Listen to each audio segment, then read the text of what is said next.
Good morning, welcome back to my channel. তো আজকে হচ্ছে আজকে বুধবার আর এখন ভাই সকাল হচ্ছে 7:20।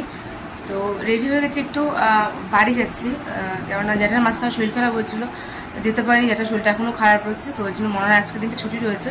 তো বিকালে আবার চলে যাবো জ্যাঠাকে দেখে। তো ওই জন্য সকাল সকাল রেডি হয়ে গেছে, উঠে কাজটা সব সেরে নিয়েছি, ঘরে বাসি দশটা সেরে আর পুজো টুজো দিয়ে নিয়েছে। এই যে পুজো টুজো দিয়ে রেডি হয়ে গেছে, মনাও রেডি হয়ে গেছে। চলো বেরোই, আর রাস্তায় গিয়ে অত হচ্ছে মেজ দিয়ে নেমে যাবো, গিয়ে আবার বিকেলবেলা চলে আসবো। তো তোমাদের 7 দিনের ব্লগটা স্টার্ট করলাম, আয় তোমাদের ব্লগটি ভালো লাগবে। চলো আর যেতে যেতে তাদের কথা বলছি। তো এই যে অটোতে উঠে পড়েছি, আর এখন হচ্ছে আমরা উল্টোডাঙ্গার উদ্দেশ্যে মানে ট্রেন ধরার জন্য। তো চলো ট্রেনে উঠি, দিদি আবার উঠবে মাঝ রাস্তা থেকে। তো একেবারে ওর টিকিট আমার টিকিট দুটোই কেটে নেবো। তো ওর টিকিট ও যেই পাশ দিয়ে উঠবে তার অপোজিটে হচ্ছে টিকিট কাউন্টার, তো অসুবিধা হয় ওই পাশে গিয়ে টিকিট কেটে আবার এই পারে আসতে, তাই জন্য আমি টিকিটটা কেটে নেবো দুজনেরই। চলো আমি রেডি হয়ে গেছি, মনেও তো রেডি হয়ে দুজনে বেরিয়ে পড়েছি।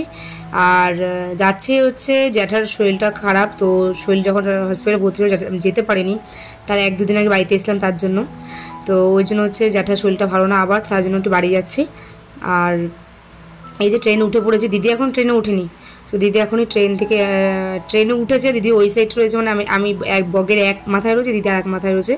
তো আসছেও, তো আসুক। চলো তোমাদের সাথে পরে কথা বলছি, দেখতে থাকো তোমরা। আর মার বাড়িতে গিয়ে সারাদিন কী করি না করি পুরোটাই তোমাদের সাথে শেয়ার করবো, আবার বিকেলবেলা ব্যাকও করবো।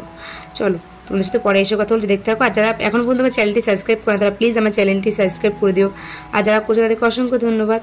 আর প্লিজ প্লিজ তোমরা আমাকে একটু সাপোর্ট করো, আমার পাশে দেখো তোমরা। বুঝতে পারছি যে একটু ভিডিওটা ঠিকঠাক করে দিচ্ছি না, একটু মানে গ্যাপ হয়ে যাচ্ছে, কিন্তু কিছু কিছু মাঝে মাঝে প্রবলেমের জন্য হয় না। আর যদি তোমার দাদাভাই পুরোটা একদম সাপোর্ট করতে হবে যে ও ভিডিও করছে, ও ভিডিওতে কথা বলছে, ভিডিও এডিট করছে, সব কিছু তো, তাহলে না কোনো প্রবলেমই হতো না। আর মেয়ের পড়ার এত চাপ হয়ে গেছে যে আমার মানে এখন আমি রাত্রি 1:45 সময় ভিডিও এডিট করছি, তো মানে ভয়েস দিচ্ছি। তো এরকম অনেক রাত্রি হলে তখন না মানে ক্লান্ত শরীর হয়ে যায়, ঘুমিয়ে পড়ি। কারণ মনার পড়াটাও এখন দূরে হয়ে গেছে, স্কুল দূরে, পড়াও দূরে হয়ে গেছে। ওকে নিয়ে আসতে দিয়ে আসতে করতে করতে আমার অনেকটা সময় নষ্ট বলতে ক্লান্তি হয়ে যায়। সময় নষ্ট আমার কোনো ব্যাপার না, সময় নষ্ট, কিন্তু ক্লান্তি হয়ে যায় যে মানে এসে যে আমি ওই এডিট করবো সেই এনার্জিটা আমার থাকে না।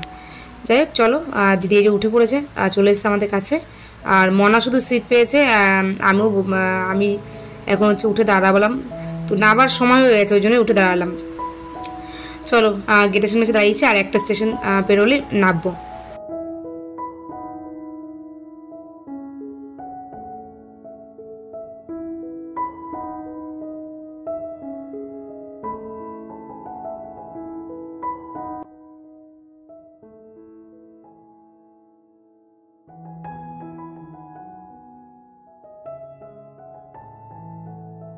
তো সকাল থেকে কিচ্ছু খাইনি, ঘুম থেকে উঠে 7টার সময় উঠে বেরিয়ে এসেছি। 5:30 উঠেছিলাম, উঠে কাজবাজ করে একটু গুছাতে তো সময় লাগে, ঘর করে তো ঘর থেকে বেরোনো যায় না, ঘরে কাজবাজ থাকে। তো দিদি এসে আগে ডাল সিদ্ধ বসেছিল, তো ডাল সিদ্ধ একটু তুলে রেখেছিলো, আর আলু সিদ্ধ দিয়ে এখন ডাল সিদ্ধ দিয়ে ভাত খেয়ে নেবো। জ্যাঠা, আমি আর হচ্ছে মনা দিদি, আর দিদি ডিমের ঝোল আর আম দিয়ে টক ডাল করবে। তো জ্যাঠা ওই যে বসেছে আমাদের সাথেই। জ্যাঠা আমরা আসে, জ্যাঠা আমাদের সাথেই থাকে, আমরা গেলে জ্যাঠা একটু শান্তি পায়। এটাই, যাই হোক, মেয়েরা গেলে তো শান্তি পাবে বাবা, তাই না? তো যাই হোক এখন চলো খেয়ে নিই, খেয়ে তারপর হচ্ছে দিদি এদিকে কাটাকুটি হয়ে গেছে, ডিমের সব মানে আয়োজন করা হয়ে গেছে, ওদিকে ডালটা ফুটছে, আর এখন গিয়ে শুধু ডিমটা রান্না করবে।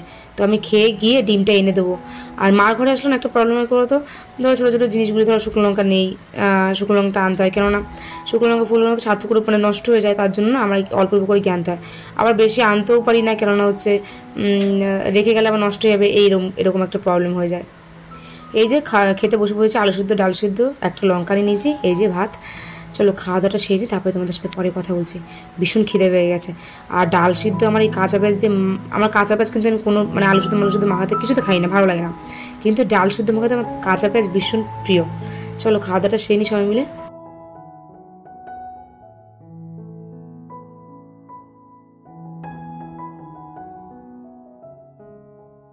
এসছে এইমাত্র সোমাদিদের বাড়িতে, আর সোমাদিদি হচ্ছে জায়ের মেয়ে, বাচ্চা, একদম ছোট্ট বাচ্চা, এই মানে 7-8 মাস হয়তো বয়স হবে। তো ওই বাচ্চাটাকে মনা দেখো কীভাবে কোলে নিয়েছে, এই প্রথম কোনো বাচ্চাকে এরকমভাবে কোলে নিল, আগে কোনোদিন বাচ্চা কাছে নেয়নি, এই প্রথম বাচ্চা কোলে নিল। তো ভালোভাবে নিতে পারছে দেখো। তাই বলছে মনে একটা হসপিটাল থেকে বনু কিনে এনে দেবো, বলছে দাও। তা আমি বলছি তাহলে কিন্তু বাবা কিন্তু খাবার এনে ওকে দেবে, তোকে দেবে না, তোকে কিন্তু কম ভালোবাসবে, ওকে কিন্তু বেশি ভালোবাসবে। তখন বলছে না না আমার লাগবে না, বাবা আমাকে বেশি ভালোবাসে, তুমিও আমাকে বেশি ভালোবাসবে।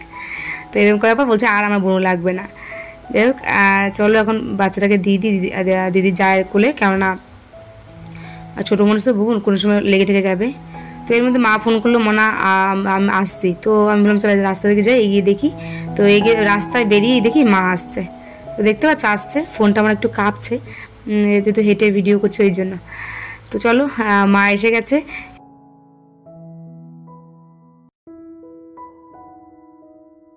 কথা বলতে বলতে আমরা বেরিয়েও পড়েছি, আর সন্ধ্যে এখন 6:30-7টা বাজে। তো এখন হচ্ছে মা তো দেখা করে মার এই যে বাড়িতে কাজ করে মা সেই বাড়িতে চলে এসেছিলো। তো মা আবার এখানে আবার দাঁড়ালো, তা কারণ যাওয়ার সময় তো বকশিস দেয় না সবাইকে, তো সেই বকশিসটা দেওয়ার জন্যই। তো কি সব মেয়েকে দেবে, আমাকে দেবে, দিদিকে দেবে, সবাইকে এরকম কিছু কিছু করে দেবে তাই। তো চলো মা আসুক, মা হচ্ছে আমাদের হাতে কিছু করে দেয়, 20 হোক 30 হোক 100 হোক 50 হোক সবার হাতে কিছু না কিছু করে দেয় মা। তো এই যে মা চলে এসছে। তো আর হচ্ছে সেই মাসির বাড়িতে সেই মাসিরা এবার হচ্ছে সর্ষে চাষ করেছিল, তো মাকে অনেকটা দিয়েছিল, তাই মা আবার আমাদেরকে কিছুটা দিয়ে দিল, দিদিকে আমাকে বললো তোরা ট্রেনে করে দুজনে অল্প অল্প করে নিয়ে নিস। তো এই যে মা সবাইকে টাকা দিচ্ছে, আর দেখো আমি সেটা নিয়ে আসছি যে আমাদেরকে বকশিস দিচ্ছ তুমি, তাই সেই নিয়ে মা ওটা হাসলা।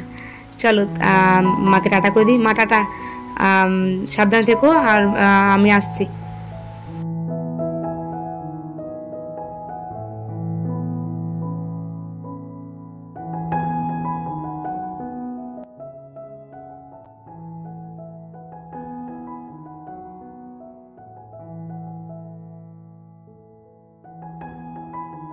উঠে গেছি, তিনজনে 3টে সিট পেয়ে গেছি।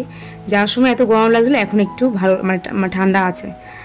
যাই হোক চলো, দিদি এখানে বলছিলো যে প্রচুর গরম। চলুন ভিডিওটা লিখে নিয়ে এন্ড করছি। নেক্সট ব্লগে তোমাদের সাথে দেখা হবে, কথা হবে। ভিডিওটা কেমন লাগলো প্লিজ কমেন্ট করে তোমরা জানিও। সবাই ভালো থেকো, সুস্থ থেকো, আর নেক্সট ব্লগে তোমাদের সাথে দেখা হবে, কথা হবে। টাটা, সবাই ভালো থেকো, সুস্থ থেকো।